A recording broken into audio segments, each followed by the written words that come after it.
Irmãos, podem tomar seus respectivos assentos. Vamos tirar um tempo de oração, irmãos. É o que nós temos feito domingo após domingo, orando pela santidade, pela unidade e também pelo crescimento, não apenas espiritual, mas também numérico. E vou adicionar mais um. Vamos orar pelos irmãos que estão enlutados, tá? Que o Senhor venha estar preenchendo o vazio que só pode ser preenchido por Ele, tá bom? Façam isso aí no local onde você está mesmo com a sua família.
Soberano Deus, graças te damos, Senhor, pelo privilégio que temos de servir ao Senhor, de estar em tua casa.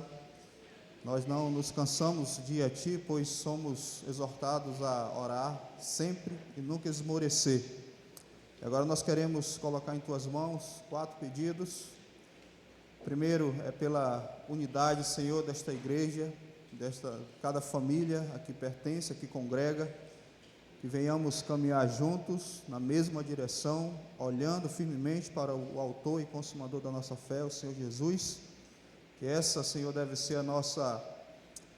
esse deve ser o nosso objetivo, olharmos na mesma direção. E também pedimos que o Senhor nos ajude a nos separar de tudo aquilo que não contribuirá para o nosso crescimento espiritual, mas termos uma vida consagrada ao Senhor, uma vida santificada. E também, como consequência desses 2 pedidos, que o Senhor também permita que venhamos a crescer, não apenas espiritualmente falando, mas também numericamente, que o Senhor haja de misericórdia para conosco, como tem agido todo esse tempo e certamente agirá. Nós também queremos lembrar dos nossos irmãos e irmãs que estão enlutados, passando por um momento difícil, mas cremos que o Senhor pode, Senhor, preencher o vazio que está no coração deles ou delas, de maneira que só o Senhor pode, Senhor, confortar, fazer aquilo que nós não podemos. Por isso nós vamos a Ti em oração, crendo que o Senhor tem todos os recursos que nós precisamos para ter uma vida de abundância. Em nome de Jesus oramos. Amém. Vamos abrir nossas Bíblias. É um texto bem conhecido, irmãos. Malaquias 3. Malaquias 3:10. Trazei todos os dízimos à casa do tesouro, para que haja mantimento na minha casa, e provai-me nisto, diz o Senhor dos Exércitos, se eu não vos abrir a janela do céu e não derramar sobre vós bênção sem medida. Esse é o momento, irmãos, de dedicação de vidas e bens. Enquanto os instrumentistas tocarão aqui um instrumental, os irmãos que vieram preparados poderão assim dedicar.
Hoje é comemorado em várias partes do Brasil e do mundo o Dia dos Pais.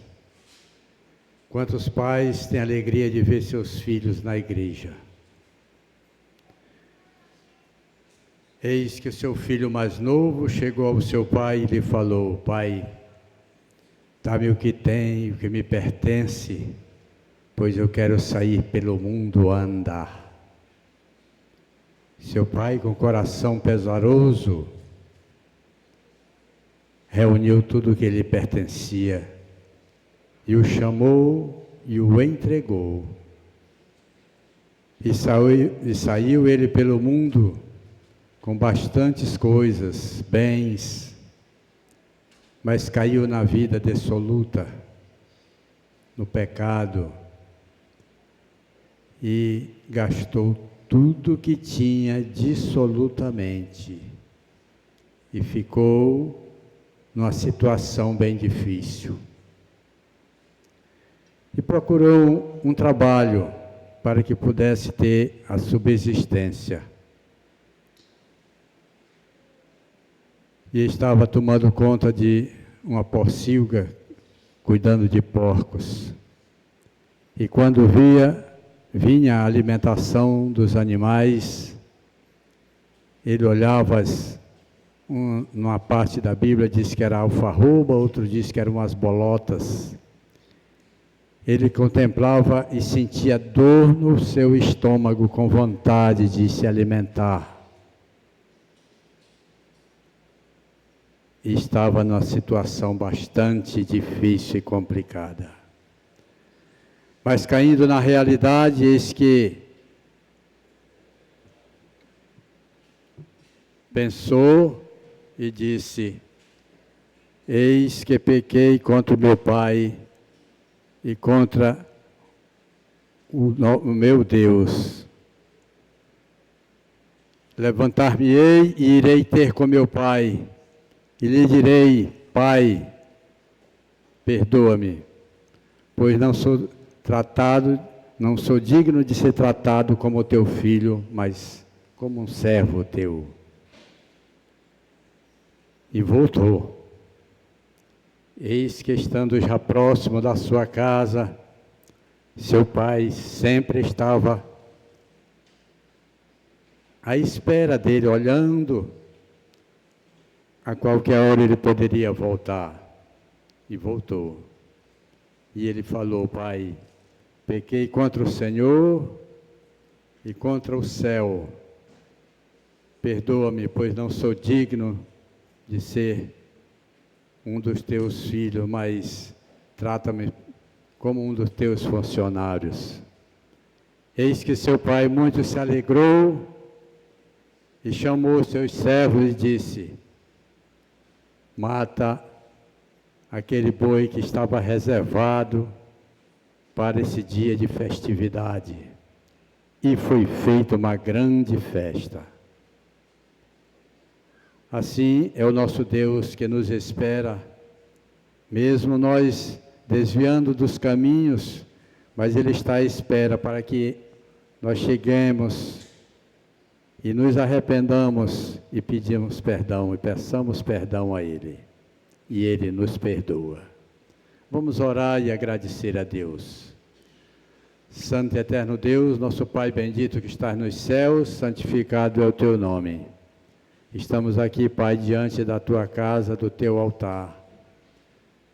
Ajuda-nos, Senhor, a andar sempre junto ao Senhor. Perdoa nossas faltas, os nossos pecados e tem compaixão de nós. Abençoa todos os nossos irmãos, aqueles que não puderam chegar, aqueles que estão enfermos, e por aquelas famílias que perderam seus queridos, que o Senhor conforte os corações de cada um. E os abençoe, Senhor, pela Tua graça e a Tua bondade. Obrigado pelos dízimos e ofertas aqui levantados, que é para o Teu nome. É para o Teu trabalho, Senhor. Abençoa cada um dos nossos irmãos e a todos nós. Nós oramos e Te agradecemos, em nome de Jesus Cristo, Teu Filho amado. Amém. Feliz Dia dos Pais.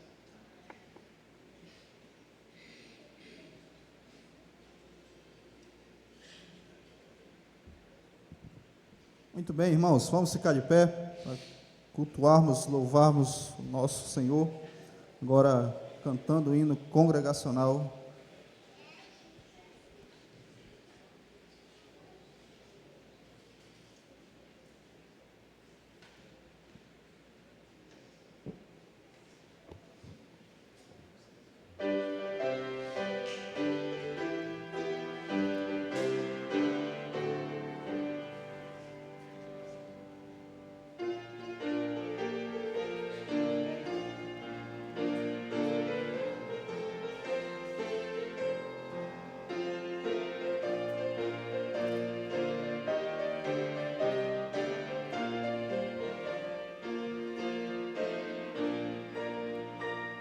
Vamos nós louvar a Deus, vamos, vamos, ao Senhor de toda luz, Santo, Santo, cantem, louvem lá no céu, nosso Deus e Rei Jesus, exaltado seja Deus, Santo, Santo, exaltado seja nosso Deus e Pai, exaltado para sempre o exaltai. Cantem, louvem lá nos céus, nosso Deus e Rei Jesus, exaltado seja Deus, Santo, Santo. Deus, o nosso eterno Pai, Santo, Santo. Deus nos bênçãos por Jesus, vede, vede. Ao Senhor glorificai, vós os salvos pela cruz, sim, conosco glória dai, vinde, vinde.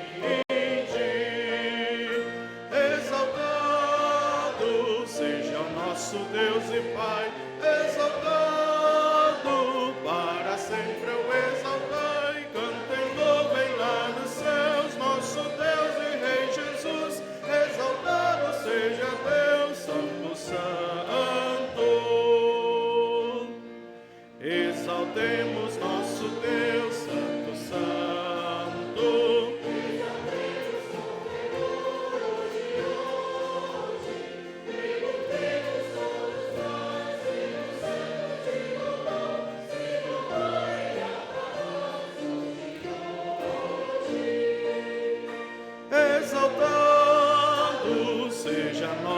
Deus e Pai, exaltado, para sempre eu exaltai, cantem, louvem lá no céu.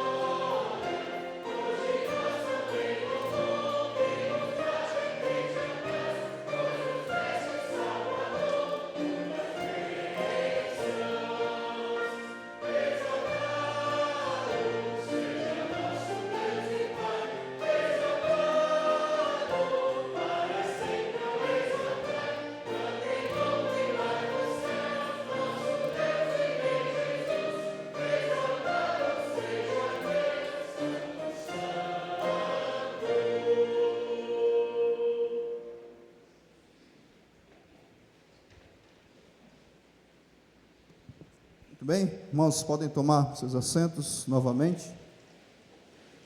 Nós já louvamos ao Senhor com cânticos, hinos, a leitura bíblica, e agora nós vamos louvá-lo através da pregação da palavra. E para isto, chamar o pastor Carlos, que fará a exposição da palavra do nosso Deus.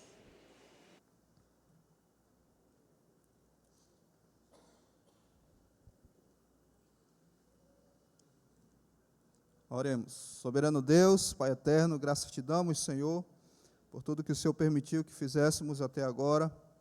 E agora nós queremos ouvir, Senhor, a tua voz, queremos ouvir a tua palavra. Use o teu servo, que ele venha falar aquilo, Senhor, não que queremos, mas aquilo que essa igreja tem necessidade, para que assim venhamos a crescer em graça e conhecimento da tua palavra e sermos edificados. É em nome de Jesus oramos. Amém.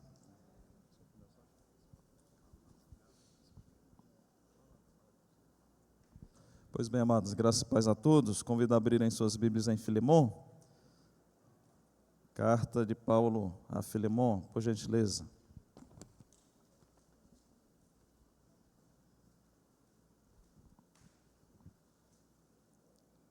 Filemon, pode chegar lá, por favor. Carta de Paulo a Filemon.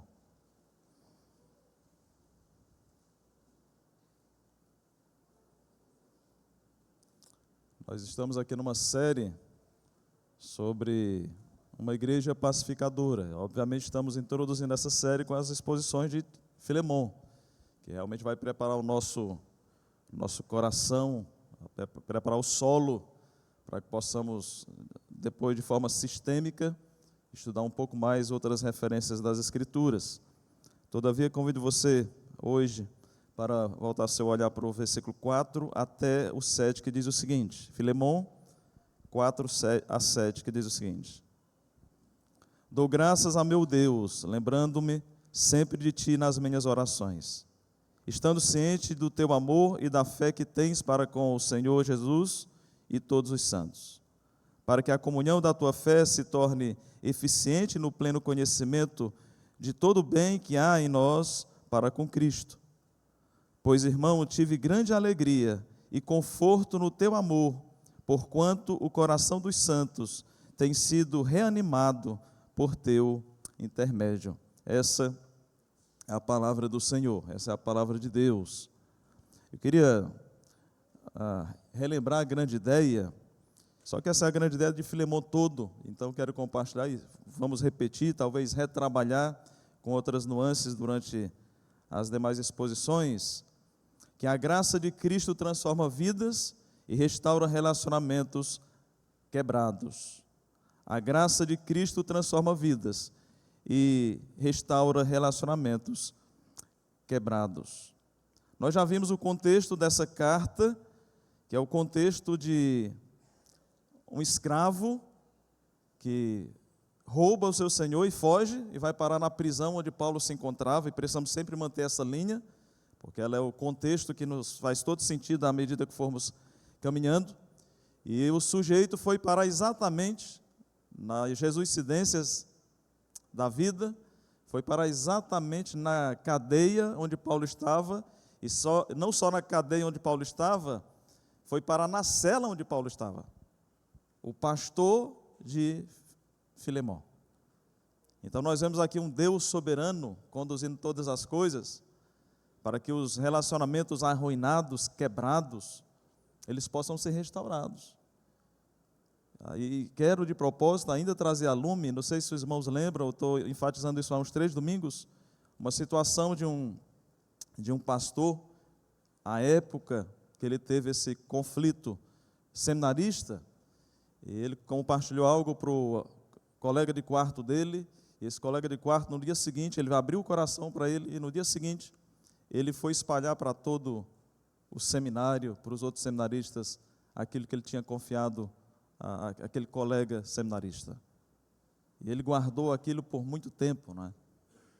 Até que um dia ele se deparou, vejam, já pastor ordenado, consagrado no ministério, se deparou para dar uma aula de escola bíblica sobre perdão.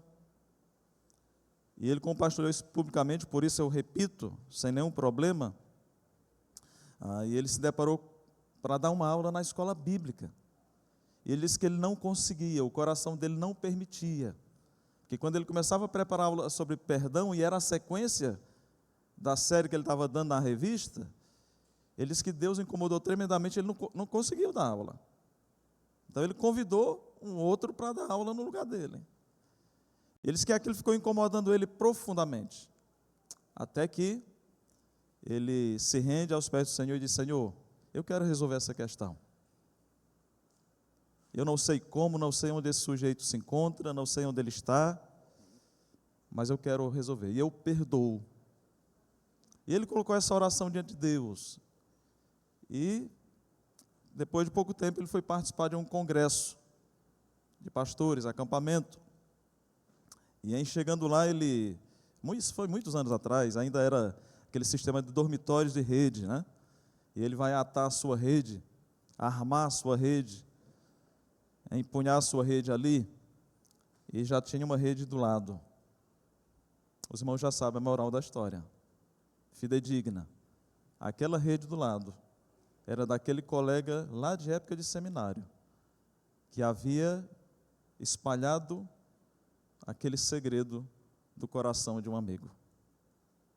Deus, ele não desperdiça, e ele está trabalhando, ele é soberano, ele conduz todas as coisas, tempos, modos e épocas.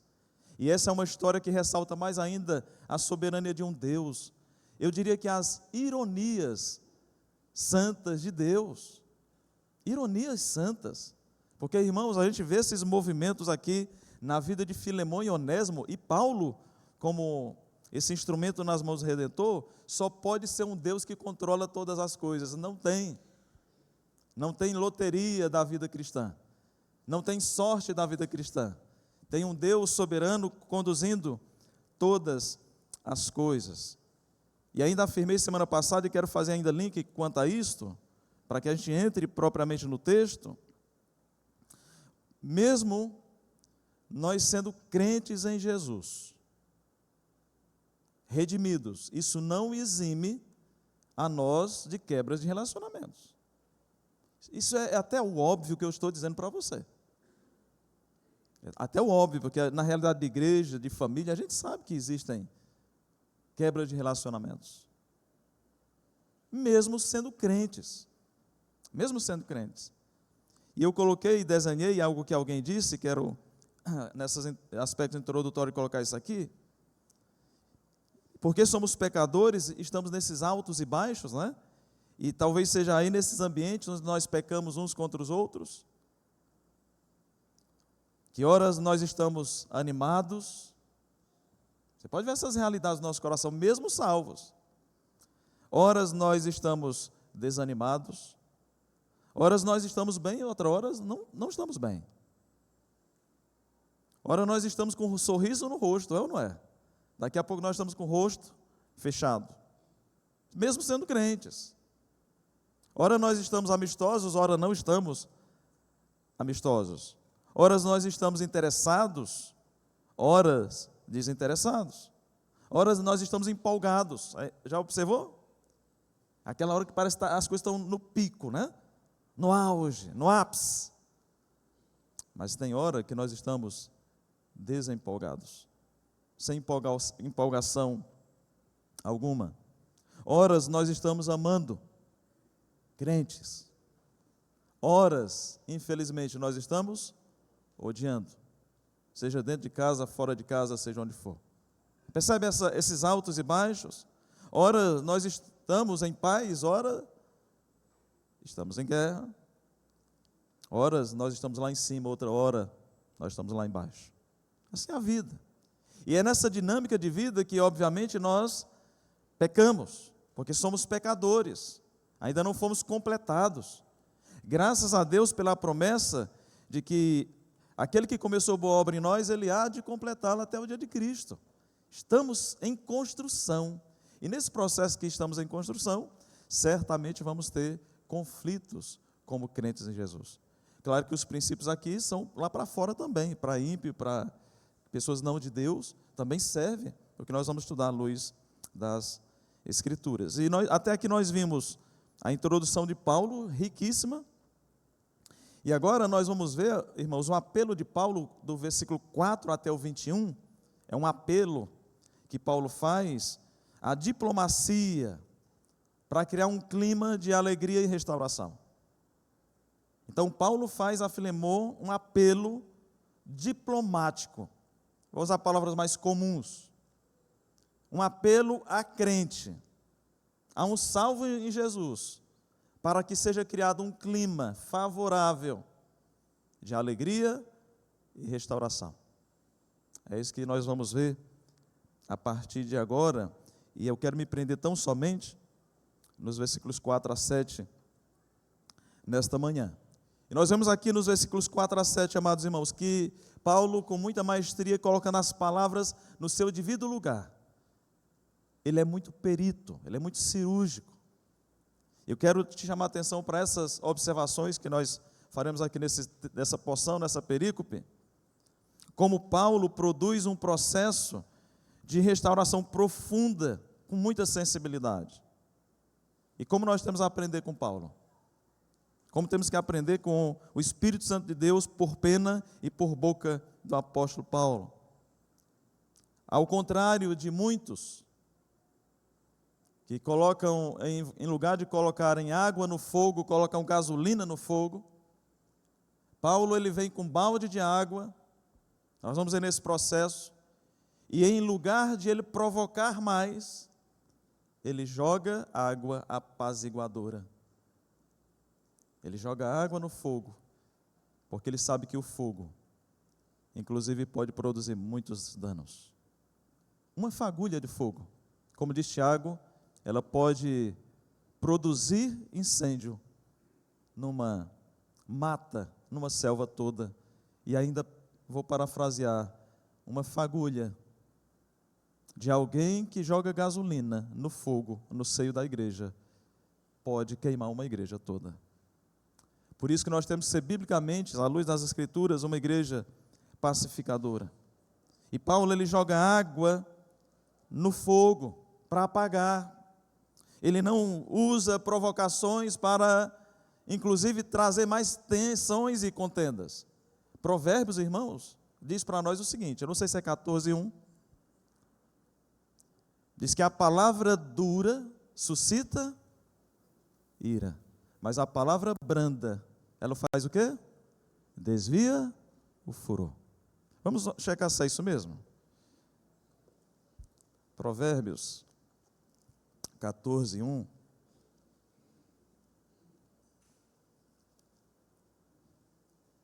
É o 15:1. Para quem está anotando, não anotar errado aí. Naara diz o seguinte: a resposta branda desvia o furor, mas a palavra dura suscita a ira. A palavra branda desvia o furor, mas a palavra dura suscita a ira. E é o que nós vemos aqui no apóstolo Paulo. É alguém regado pelo Espírito Santo, alguém espiritual, que deseja apaziguar e não colocar fogo.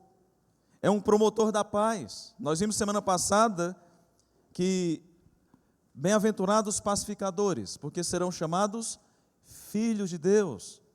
Uma das marcas de um filho de Deus é que ele pacifica. E nós vemos aqui um apóstolo Paulo que foi alcançado pela graça de Deus, e ele, graciosamente, sendo instrumentos nas mãos do Redentor, ele produz paz, porque ele quer produzir restauração. E aqui nos coloca no olho do furacão do Evangelho. Irmãos, tem muitas coisas poderosas nessa vida.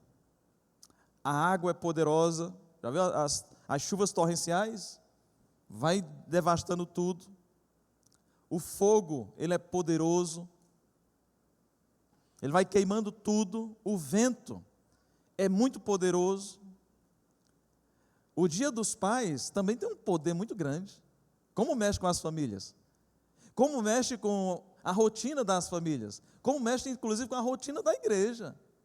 Tem coisas poderosas que mexem com nossos corações também. O Dia das Mães nem se fala.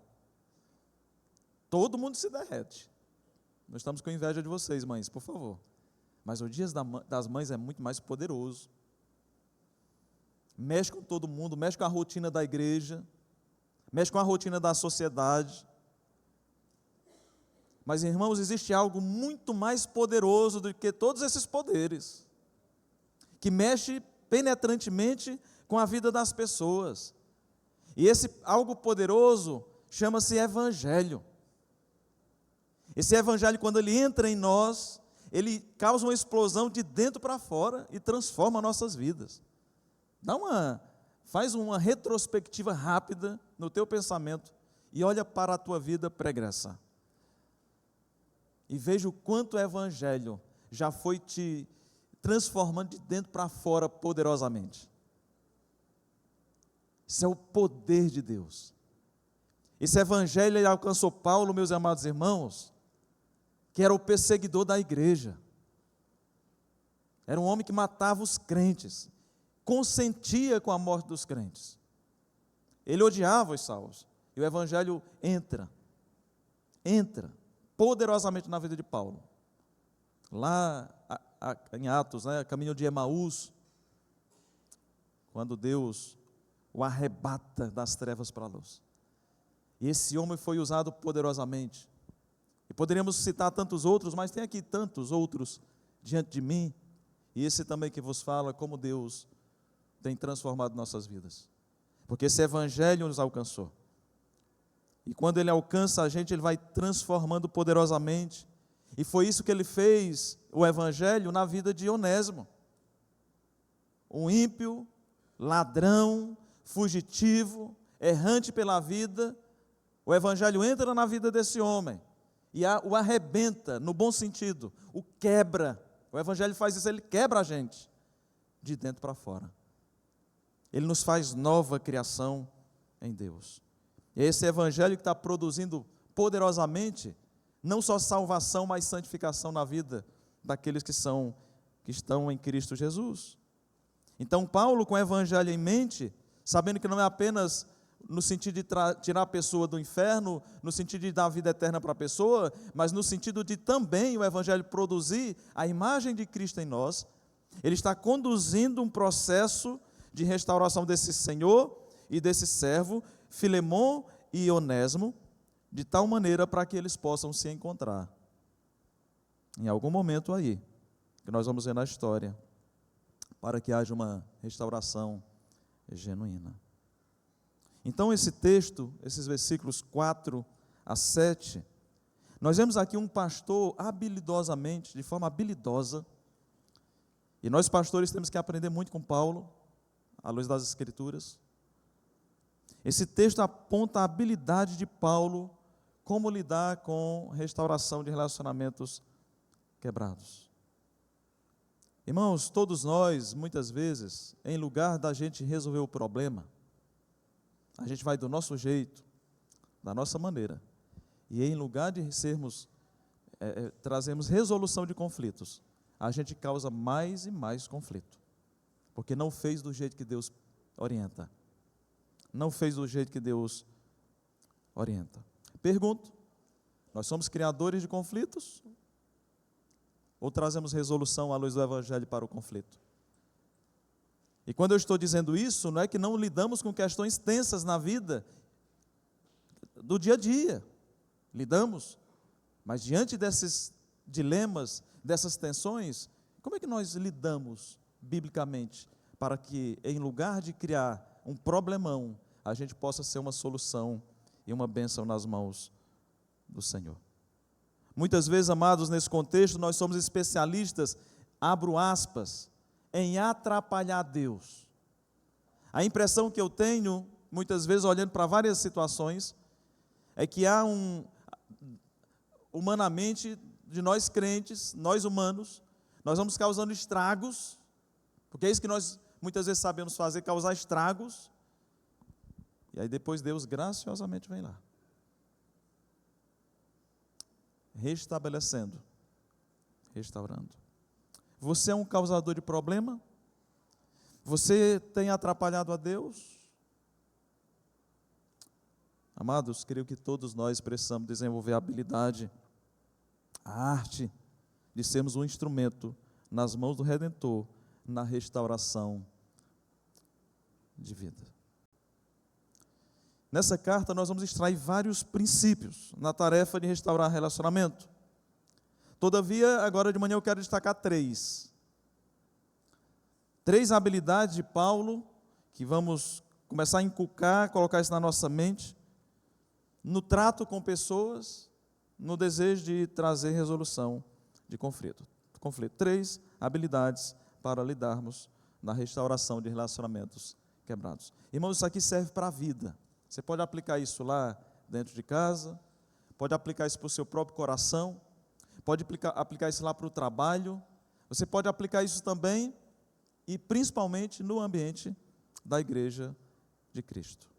Então, Paulo aponta 3 princípios para que a gente crie um ambiente propício para a restauração de relacionamentos. Versículos 4 a 7, nós vamos trabalhar isso. Talvez essa seja a mensagem mais curta que você vai ouvir aqui. Batistinha não acredita nisso, né? Alguém já disse, não acredito quando o pastor disser, eu estou concluindo, pode durar mais 20 minutos. A conclusão dele, né? Mas sim, nós vamos ser sucintos aqui, nessa porção. Então, Paulo cria esse ambiente, estabelecendo princípios para a restauração. E o primeiro princípio que a gente pode ver aqui, apontado por Paulo, é como ele consegue enxergar na vida de Filemon e apontar, preparar o coração dele. Inclusive, amados, se não me falha a memória, eu não sei onde está em Provérbios. Mas Provérbios fala que se você está com um problema com alguém, e aqui ele não está falando de barganha, acho que nos coloca nesse ambiente aqui. Se você está com um problema com alguém, faz o seguinte, manda um presente tá? Um presente adiante. Qual a ideia do presente? Parece que o presente ele mexe um pouquinho, não é? O que é que o Provérbios está querendo dizer? Prepara o caminho. Tem alguns irmãos aqui que me dão alguns presentes, eu não sei se eles estão com algum problema relacional comigo. Se estão, pode vir conversar, mas traga o presente junto também. Tá ok? Não, carinhosamente os irmãos têm com queijo, com farinha, com tantas coisas aí. Muito obrigado pelo carinho para com o pastor de vocês. Por si só o presente ele já mexe conosco, é ou não é? Pode ser o mais simples possível, não pelo presente em si, mas pelo que ele representa. E nesse sentido de resolução de conflito, inclusive, há uma instrução bíblica que diz o seguinte: se você tem alguma causa contra alguém, antes que chegue ao juízo, conversa logo e resolve. E assim apaziguou, não precisa chegar a juízo. Então tem algumas instruções bíblicas muito preciosas, e Paulo vai estabelecer alguns princípios importantes. Lembre que agora ele está falando para Filemon. E ele começa dizendo o seguinte: dou graças ao meu Deus. Versículo 4, lembrando-me sempre de ti nas minhas orações. Eu poderia até criar um quarto princípio aqui, destacar das Escrituras, e eu vou antecipar com esse, porque é carro-chefe, porque para mim está óbvio, mas eu vou colocar ele aqui, seria o primeiro que encabeça tudo. Nós temos que colocar os problemas e resoluções de conflitos diante de Deus primeiro. Paulo está vendo todo o cenário, todo o mosaico, e ele está diante do trono da graça, colocando aquele Filemon diante de Deus, Onésimo diante de Deus. Observa o ambiente de oração, e é nas orações dele que ele vai trazer para nós alguns princípios aqui. Irmãos, se a gente não regar em oração, seja a gente sendo um instrumento que medeia, ou sendo alguém que está envolvido no conflito, no problema, se nós não regarmos com oração e palavra, vai ser resolvido na carne, e na carne só traz problema. Vai ser resolvido na sabedoria humana.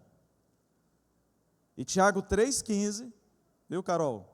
Tiago 3,15, lá diz que a sabedoria do alto não é assim como terrena, animal e demoníaca.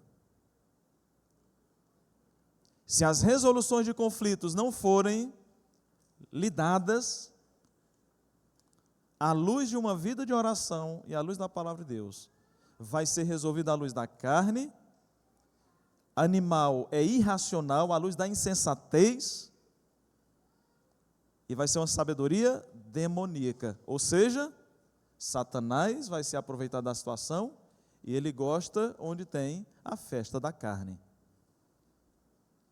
Pode checar lá em Tiago 3,15. Antes, a sabedoria humana ela é terrena, animal, demoníaca. Então, o que é que nós precisamos fazer? Orar. Senhor. E aí começa a colocar diante do Senhor. E a gente tem até que tomar cuidado com as nossas orações na questão da resolução. Porque se a gente for orar também com o espírito carnal, em lugar da gente querer resolução, a gente vai dizer, Senhor, fulmina. A gente vai começar a visitar os salmos imprecatórios. E vai pegar os salmos imprecatórios, é esse aqui, Senhor.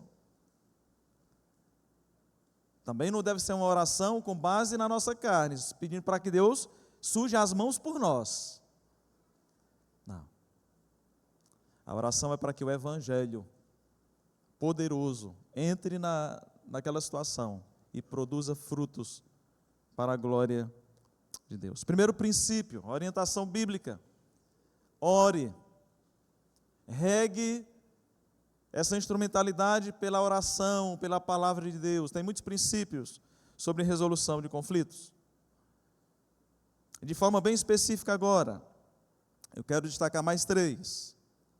O primeiro deles está no versículo 4 e 5, eu vou reler. Dou graças a meu Deus, lembrando-me sempre de ti nas minhas orações, estando ciente do teu amor e da fé que tens para com o Senhor Jesus e todos os santos. Paulo aqui, ele destaca na vida de Filemon. Veja como ele está preparando o solo. Ele destaca na vida de Filemon uma vida piedosa. Ele chama a atenção de Filemon para a vida piedosa dele. E com isso, Paulo está chamando ele para uma responsabilidade.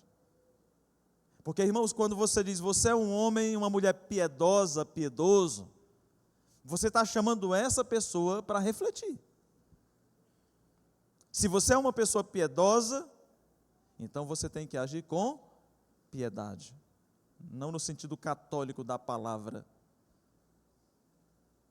mas de uma vida de amor e temor ao Senhor. Note que Paulo, em oração, está agradecendo pela vida de Filemon, pelo relacionamento que ele tem com Cristo e pelo relacionamento que ele tem com todos os santos. Irmãos, isso aqui é destaque de vidas piedosas. Ele honra aquele homem por quem ele é, diante de Deus e dos homens. Talvez, em outras palavras, o que nós podemos enxergar seria aquilo que Paulo diz, vindo da própria boca de Paulo: eu procuro ter minha consciência limpa diante de Deus e dos homens. O que é que ele está dizendo para Filemon? Tu és piedoso diante de Deus e diante dos homens. Deixa eu dizer uma coisa para os irmãos que é importante.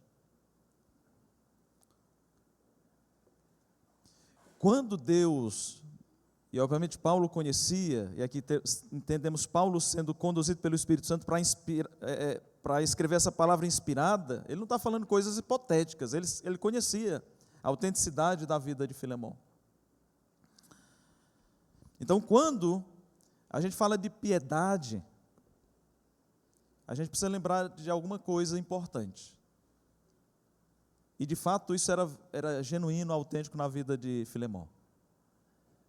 Mas o cuidado que temos que ter de apressadamente atribuir piedade a alguém, o título de piedoso a alguém. Porque nas Escrituras, Paulo inclusive fala sobre a falsa piedade.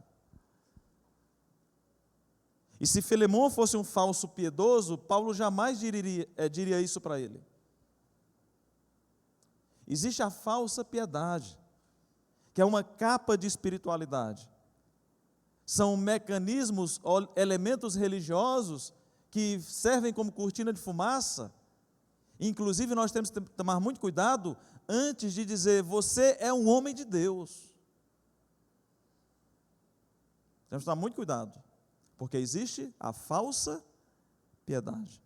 E nós todos temos que tomar muito cuidado, porque de repente nós estamos construindo uma falsa piedade, criando capas de religiosidade.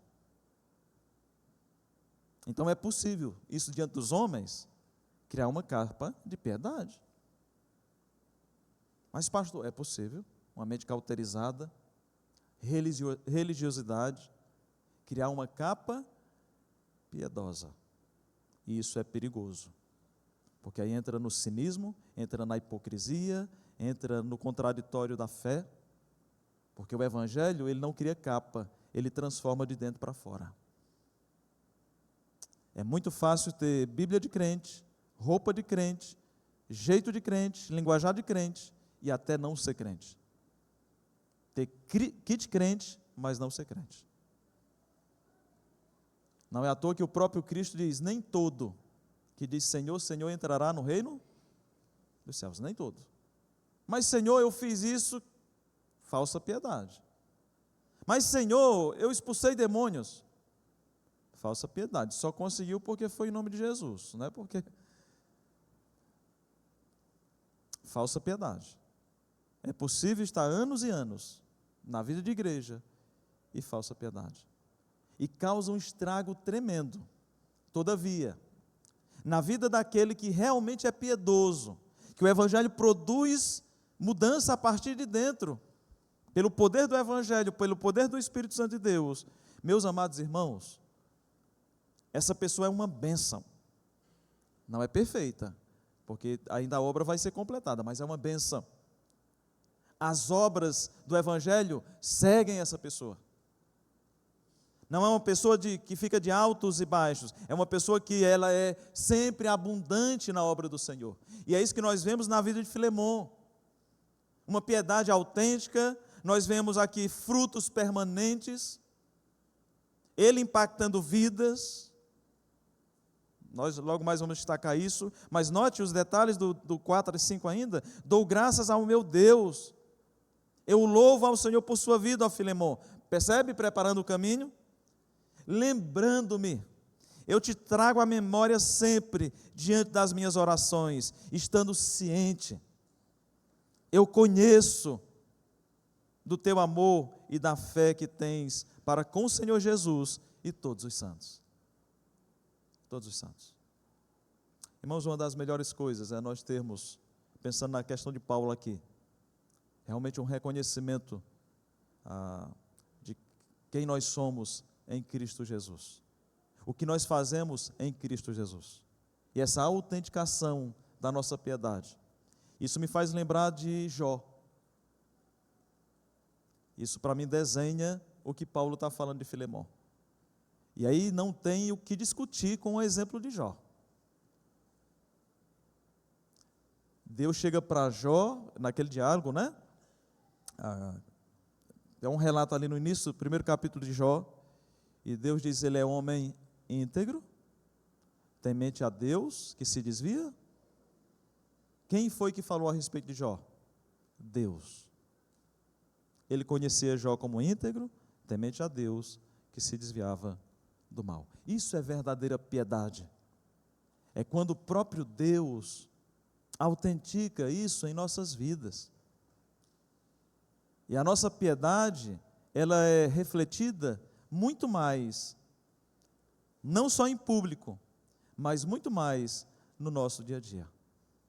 Lá dentro de casa, lá dentro do carro, onde nós estivermos. Lá é onde de fato a nossa piedade, genuína ou não, se reflete. Porque eu posso cantar canções lindas na igreja, mas lá no trânsito tem uma boca suja, cheia de palavrões. Mas não, pastor, crente não faz isso. Oxe!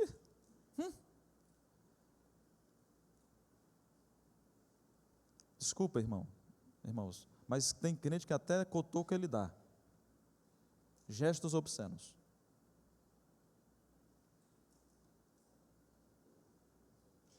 Isso é piedade. Então Paulo, preparando o caminho, diz: tu és piedoso. Então pensa sobre isso, Filemon. Então Paulo destaca isso aqui, não é? E aqui fica uma lição para nós, amados, que nós podemos, não é que quem é piedoso precisa disso. Todavia, nós podemos encorajar pessoas piedosas. Só que às vezes nós deixamos, eu quero trazer uma implicação dentro disso, nós deixamos para fazer isso com um buquê de flores no dia do seu velório. Tem uma música do Paulo César Baruch que ele diz que nós devemos dar flores em vida. O que Paulo está falando aqui para Filemon, ele está dando flores em vida para ele. Ele está reconhecendo a bênção que ele é, ele está reconhecendo a instrumentalidade que ele é, ele está reconhecendo que ele de fato é um homem de Deus. Cuidado com a falácia da carne, dizendo: eu não vou elogiar, vai que ele cai. Inclusive um homem de Deus, uma mulher de Deus, é reconhecido pelos elogios que ele recebe. Porque se ele recebe elogios e ele enaltece o peitinho de pombo dele, enche o peitinho de pombo dele, ele não é piedoso, ele é orgulhoso. Mas se os elogios, e neles ele reconhece, Deus é gracioso e está usando até a vida desse pecador. Ele entendeu perfeitamente. Não como falsa piedade. Porque tem gente que levanta a mão e diz: toda glória para o Senhor, mas lá no coração não é assim, eu sou bom mesmo. Mas nós precisamos desenvolver o hábito saudável. A quem honra, honra. Isso não é pecado.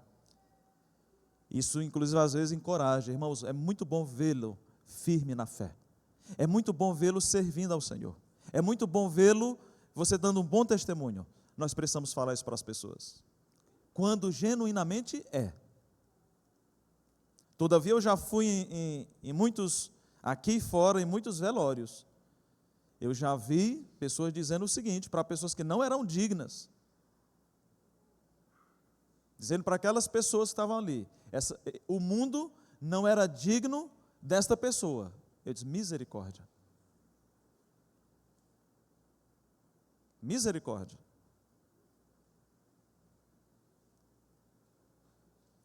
A gente vai ver em Hebreus 11, quem eram as pessoas que o mundo não era digno de ter.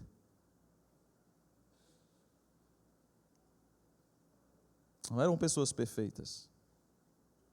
Pessoas que deixaram o seu legado. Ele está reconhecendo: Filemon, tu tens feito algo excelente, porque tu és piedoso. Tu és piedoso, tu és alguém temente ao Senhor. Irmãos, uma pessoa piedosa, eu poderia resumir, claro, ele ama a Deus, ama o povo de Deus, ele ama a palavra de Deus, ele ama uma vida de oração. Mas, em síntese, uma pessoa piedosa, à luz do que Paulo está colocando, é uma pessoa altruísta e não egoísta. Ela não pensa em si mesma. Ela não pensa só no seu umbigo. Quer conhecer uma pessoa egoísta? É alguém que só pensa no seu umbigo. Ela não está preocupada com os outros, com o bem-estar, com a edificação, e isso desemboca na igreja. Uma pessoa egoísta, ela não está preocupada com a igreja de Jesus. Ela não pensa nas implicações para a igreja de Cristo. Então ele está dizendo: Filemon, tu és alguém altruísta. Primeiro princípio, lição para nós. Precisamos, nessa labuta, nesse trabalho de resolução de conflitos, de sermos pacificadores, ou uma igreja pacificadora, nós precisamos colocar a questão diante do Senhor, em oração e em palavra. Não é resolver do nosso jeito, é conforme as Escrituras dizem. Segundo princípio que nós destacamos aqui, Paulo aponta para a vida piedosa de Filemon. Então nós temos que apontar para a vida da pessoa, temos que ver o que Deus já fez na vida dela. Inclusive, uma falha de alguém não é suficiente para desabonar toda a vida dela. Isso é importante nós entendermos. Alguém falhou 1, 2 vezes. Pergunto, desabona tudo na vida dela? Estraga tudo da obra de Deus na vida dela? Não necessariamente. Se a gente for falar sobre liderança, nós encontramos desqualificações, aí é outra história. Mas pensando nesse aspecto, muitas vezes a gente olha para uma falha e diz: não é mais alguém de Deus. Não necessariamente. A gente precisa entender o que Deus já fez na vida daquela pessoa e chamar atenção naquele aspecto. E no caso de Filemon, Paulo tinha muita tranquilidade, muita segurança do que ele estava falando e certeza de que a vida de Filemon era uma vida piedosa. Esse é o segundo princípio. Temos que honrar a quem honra. O terceiro princípio que eu quero destacar aqui está no versículo 6.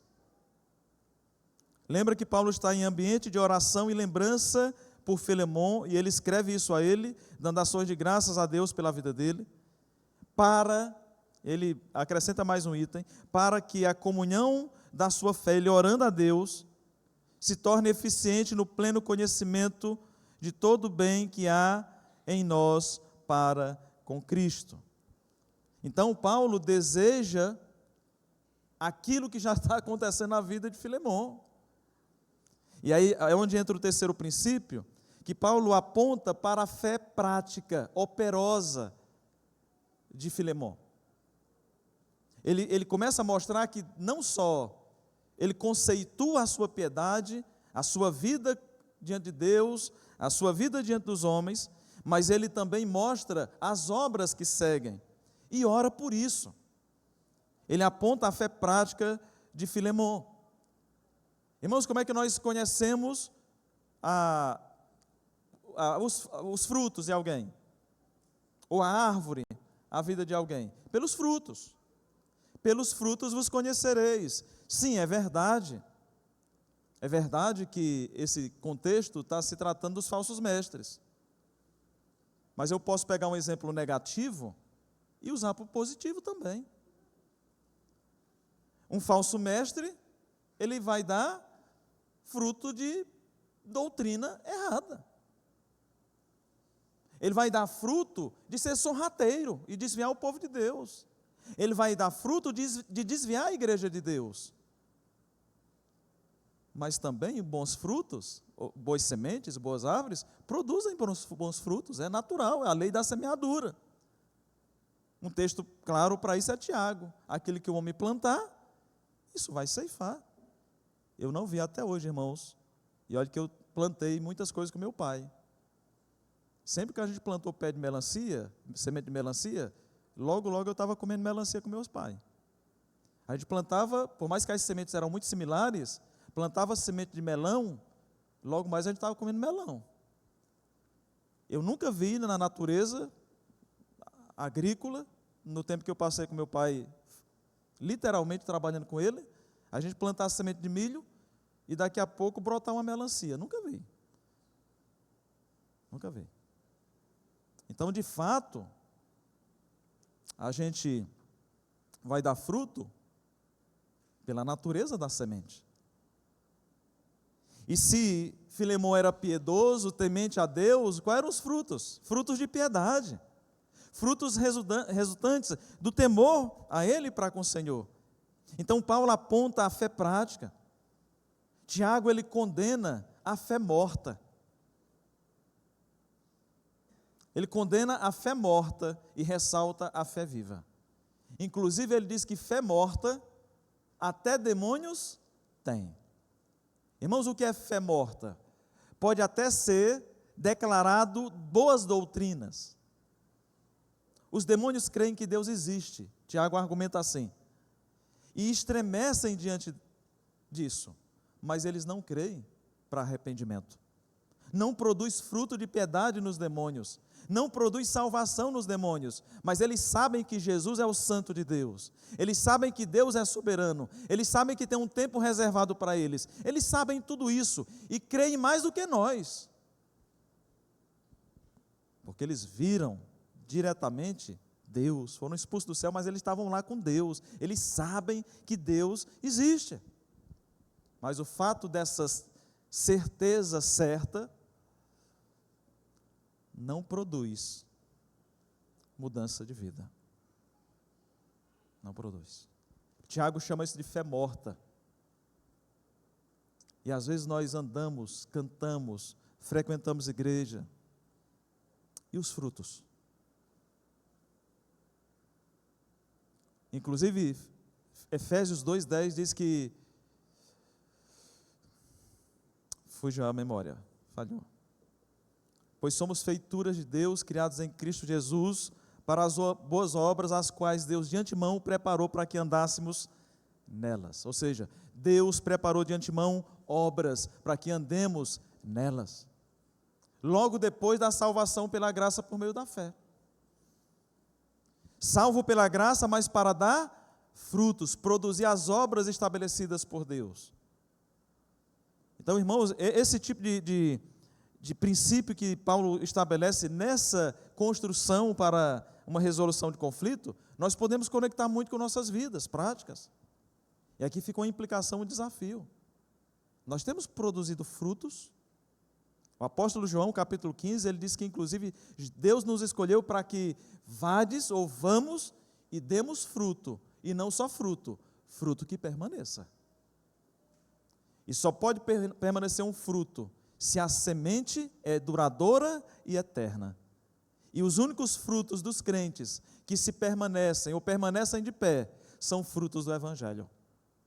Qualquer fruto por maquinação humana não vai resultar em transformação de vidas, glória para Deus e edificação de pessoas.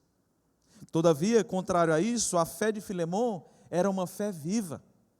E Paulo está destacando a fé deste homem e orando a Deus para que essa fé seja muito mais eficiente, ou seja, produza mais resultados ainda. Mais resultados ainda. Então ele destaca na vida de Filemão, porque lembra, é uma carta que vai chegar até ele. Então ele destaca na vida de Filemão que a fé dele é uma fé operosa, uma fé prática, ou seja, uma fé abençoadora. Se eu fosse fazer uma síntese disso aqui, eu diria que Filemão, Paulo quer destacar na vida dele, que ele é um servo, servidor, não só nominal. Ele serve genuinamente. Ele estava servindo a igreja do Senhor Deus. Talvez você diga, pastor, mas é uma carta pessoal, já expliquei, está no cano, é para nós. Não, mas não é só uma carta pessoal, irmãos. Sim, o ponto principal é, mas na saudação, ele fala, e a igreja que está em tua casa. Ele está destinando, em primeira instância, para Filemão, porque ele quer ser cirúrgico no tratamento, mas essa é uma carta também à igreja que se encontrava na casa de Filemão. Então a igreja estava ouvindo também isto, porque a igreja ia recepcionar quem logo em seguida? Quem é que em breve a igreja ia recepcionar? Onésimo. Então Filemão ouve a carta, lê a carta, mas também aquela igreja toma ciência dessa carta. Ele era um homem não apenas de palavras, mas de obras. Ele fazia. Eu não vou falar os nomes, vou manter o sigilo dos nomes,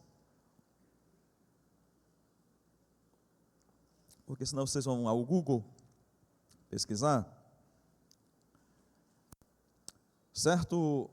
Está falando no campo da liderança, tá ok? Da liderança. E eu posso falar com propriedade porque eu estava lá. E aí, em diálogo com um colega, isso foi muitos anos atrás, tá? Não vou deixar solto no tempo, mas isso de fato ocorrera, muitos anos atrás. E alguém chegou para mim, um líder, e disse: fulano, Beltrano e por aí, não disse nomes, né? Mas falou que vários estavam falando sobre um pastor, sobre a doutrina dele. E ele escutou, né? E ele disse, na hora eu disse para aquela pessoa que veio falar daquele pastor, e disse o seguinte: enquanto vocês estão aí discutindo e falando mal dele, sabe o que é que ele está fazendo? Trabalhando. Ele está preocupado em trabalhar para Cristo. Calou a boca. Enquanto as pessoas estavam criticando a ele não estava preocupado com as críticas, meus amados irmãos. Ele estava mostrando com trabalho para o Senhor.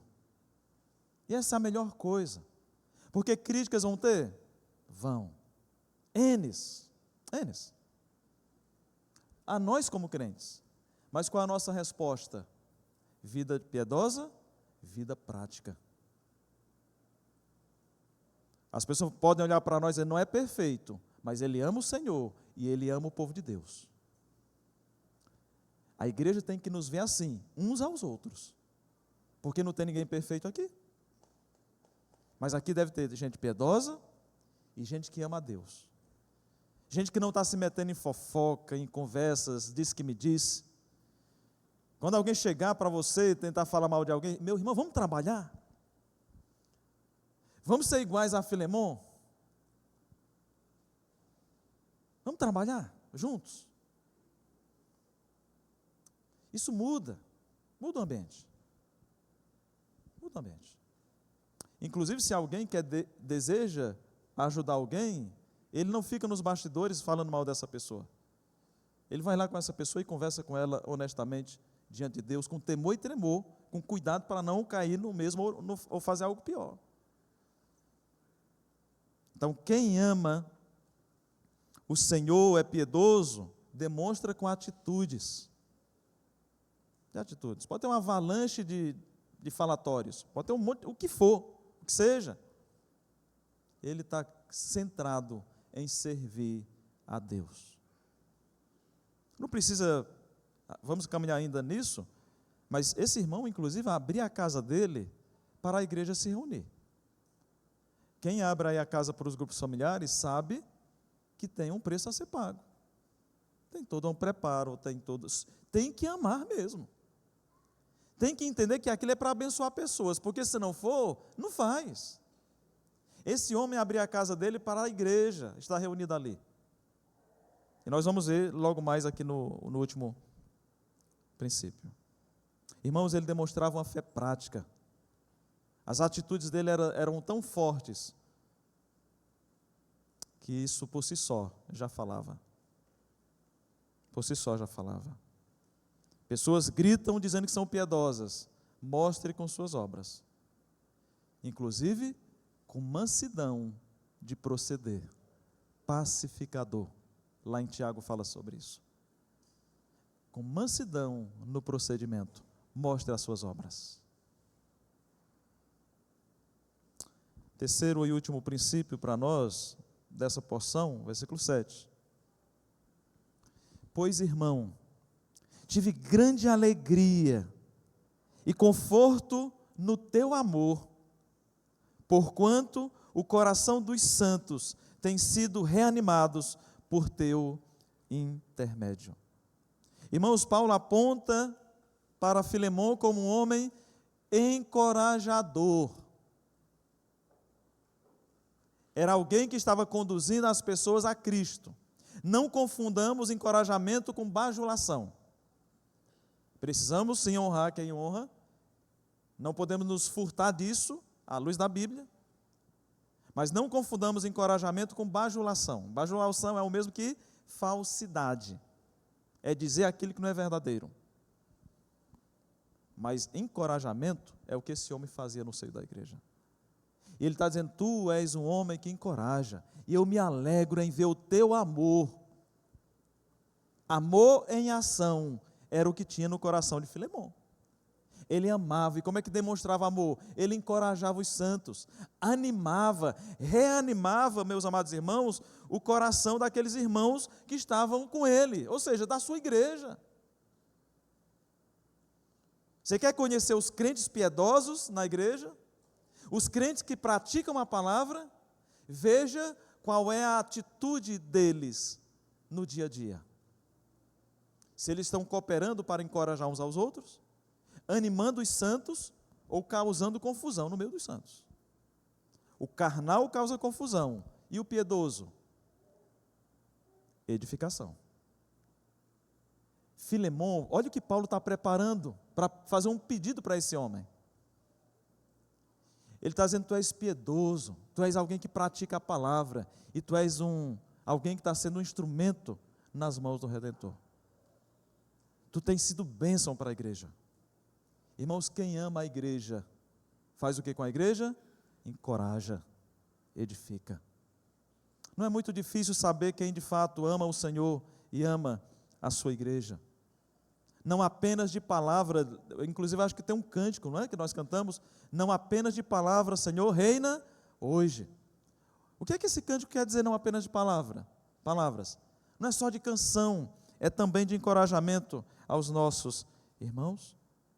Então Filemon dava ânimos aos seus irmãos desanimados. Ou seja, Filemon era um homem atento no seio da igreja. Ele estava atento aos movimentos dos corações. E quando alguém estava encorajado lá, por algum motivo, por alguma queixa, ele não chegava lá e dizia, é isso mesmo, vamos fazer isso. Não, ei irmão, vamos para os pés do Senhor, vamos orar, vamos servir. Isso é o que Filemon fazia. Irmãos, um homem piedoso, um crente piedoso, que pratica a palavra, ele vai levar os seus irmãos para mais perto do Senhor. Ele não vai levar para longe. Filemon estava encorajando, agregando e não segregando. Ele estava agregando, não segregando, não dividindo. Se você quer destacar um bom irmão, à luz da palavra de Deus, no seio da igreja, verifique, quem é que está levando você para mais perto de Jesus? Quem é que está levando você para mais perto da oração? Quem é que está levando você e ajudando você para mais perto do serviço cristão? São essas pessoas, não apenas de fala, mas de fato e de verdade, que a gente inclusive precisa estar perto dessas pessoas. Uma boa definição de amigo verdadeiro, nós já sabemos, é aquele que nos leva para mais perto do Senhor, por meio do Evangelho. Isso é um amigo verdadeiro. Não aquele que segrega, mas aquele que agrega, que edifica a igreja do Senhor. Irmãos, o amor por Deus de Filemon foi refletido no amor para com os irmãos. Irmãos, tem gente que é bálsamo. Tem dois homens que eu conheço, que um deles não é de muitas palavras, não é de muitas palavras, mas é muito bom estar simplesmente sentado com ele.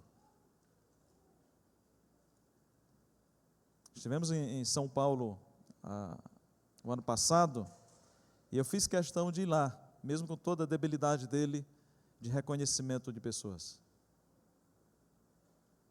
Mas só estar ao lado daquele homem, motivo de encorajamento. Só olhar para ele, motivo de encorajamento. Recentemente recebi um presente de um livro que foi feito a respeito dele, ainda não li, está na minha lista, aquele livro faz todo sentido, porque a vida dele, de fato, foi aquilo que ele viveu.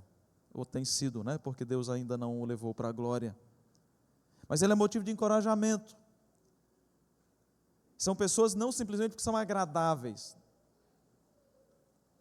A gente quer estar perto, obviamente, de pessoas agradáveis, mas, irmãos, não é só por ser agradável. Tem muita gente agradável que está levando outras pessoas para longe de Deus.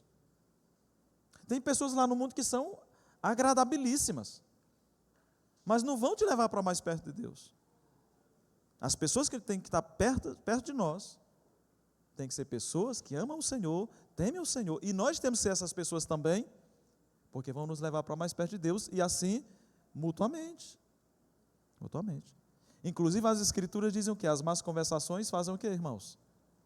Corrompem os bons costumes. Bons costumes. Filemão era aquele tipo de pessoa que falava o seguinte: se chegasse alguém para ele, diante dele, penso, à luz do que ele era, à luz da palavra, se alguém chegasse diante dele para se queixar a respeito de alguém, talvez Filemão fosse aquele que dissesse o seguinte: o que é que tem de bom dessa pessoa? Você tem alguma coisa boa para falar dela? Não tem? Então não fale. Vamos orar. Talvez seja uma boa orientação para a gente quebrar a carne, em vez de dividir, de destruir, a gente se edificar mutuamente. Talvez ele era aquele homem que a pessoa chegava para se queixar de outra pessoa com ele, e ele perguntava: você já conversou com ela? Sem encorajar também. Porque encorajamento é levar a outra a fazer as coisas da maneira correta. Talvez muitos chegaram lá na igreja, e para ele, e você já conversou com a pessoa? Vá lá, converse com ela. Você está conversando com a pessoa errada. Mas eu te encorajo, vá conversar com a pessoa, diretamente com ela, porque ele era bíblico. Ele era temente a Deus. Então Filemão estava encorajando, porque a gente acha que encorajamento é só quando está precisando de um consolo, porque está chorando, também.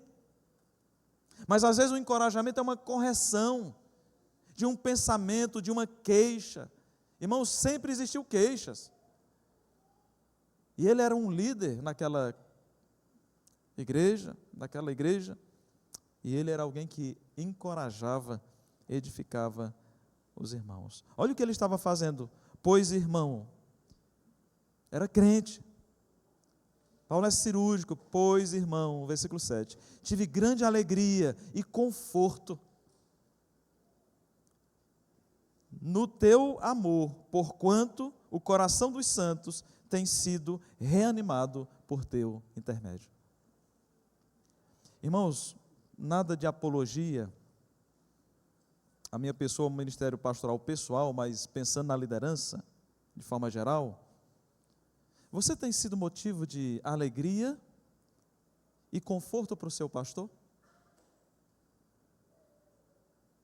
O seu pastor pode olhar para você e dizer: esse irmão tem essas características, é piedoso, serve ao Senhor, esse irmão é algo fantástico, é alguém do céu. Você tem sido motivo de encorajamento para o seu pastor? Por favor, não estou dizendo para ninguém estar vindo falar coisas para ele, não é isso. O que eu estou dizendo é que Paulo foi encorajado. Aqui está: eu tive grande alegria e conforto no teu amor. E note, não é pelo destaque de Paulo, no teu amor que tem sido para com os santos, produzido alegria. Deixa eu fazer um contraponto, já que a gente está em Filemão. Então, nessas considerações finais, vá para Hebreus. Queria deixar uma reflexão nesse sentido. A pergunta é: você tem sido motivo de encorajamento para a sua liderança? A sua liderança pode escrever o versículo 7 para você e dizer: ó, meu irmão ou irmã tal e tal, você tem sido motivo de alegria e conforto no ministério, porque eu tenho visto você servir ao Senhor.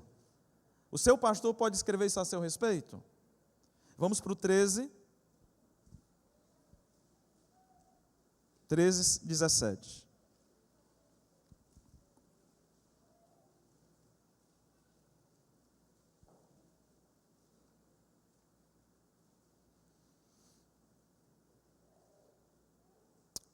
Obedecei aos vossos guias. Pode ser traduzido por líderes, pode ser traduzido por pastores. Obedecei aos vossos guias e sede submissos para com eles, pois velam por vossa alma, como quem deve prestar contas. E aqui só uma imagem, para aí por gentileza. Existe uma filinha lá no céu, só para pastores. Só para pastores. E essa filinha, a régua vai ser muito mais pesada. Nós vamos prestar contas por vocês. Todos nós. Como nós pastoreamos vocês, o que nós pregamos para vocês, como nós estamos lidando com vocês. Isso causa temor e tremor, e vamos prestar contas. Por isso que a gente vai aos pés do Senhor. Então, o autor de Hebreus não coloca isso aqui à toa. E iremos prestar contas, com maior peso. Obedecei aos vossos guias e sede submissos para com eles, pois velam pela vossa alma como quem deve prestar contas, para que façam isto com alegria e não gemendo, porque isso não aproveita a vós outros. Irmãos, muitas vezes, muitos pastores estão pastoreando, gemendo, por causa da rebeldia das ovelhas. Filemão não era alguém assim. Filemão, e eu não estou falando de obediência cega, por favor. Ninguém está falando aqui que a liderança é Deus e dono da igreja, longe disso. Mas é bíblico, eu não posso fugir disso aqui. O ponto é, Filemão estava trazendo alegria para o coração do seu líder, do seu pastor, do seu guia. Uma implicação para você. Para mim, eu olho para essas primeiras partes e eu temo e tremo, porque eu vou prestar contas por vocês.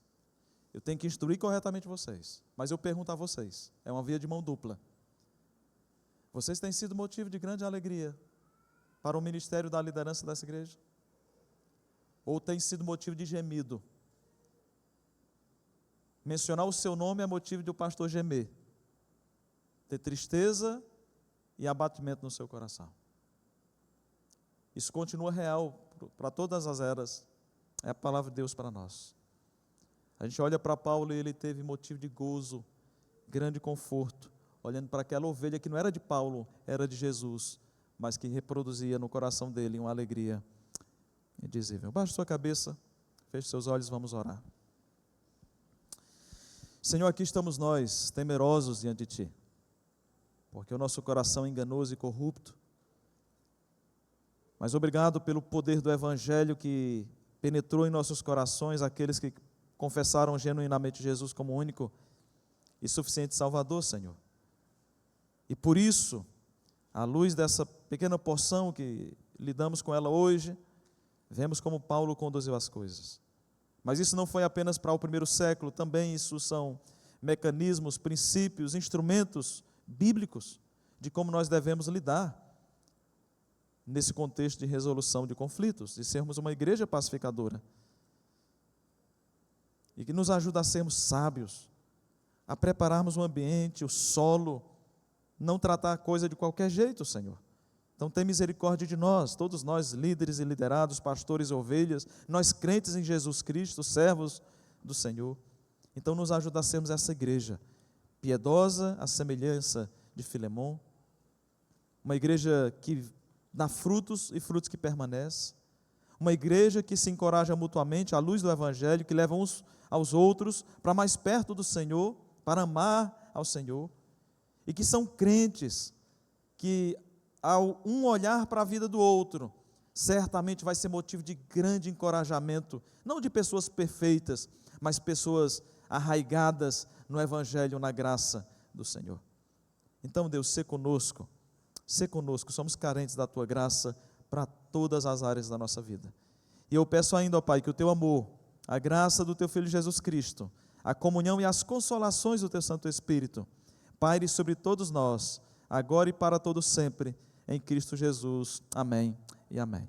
um pós-lúdio, e assim o culto está encerrado, mas permaneça.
Muito bem, os músicos da igreja sendo formados aí, né? A Neide babando ali, ó. Pode ficar à vontade, pode ficar à vontade. Pois bem, alguém fez aniversário durante a semana? Chega aqui para a gente orar.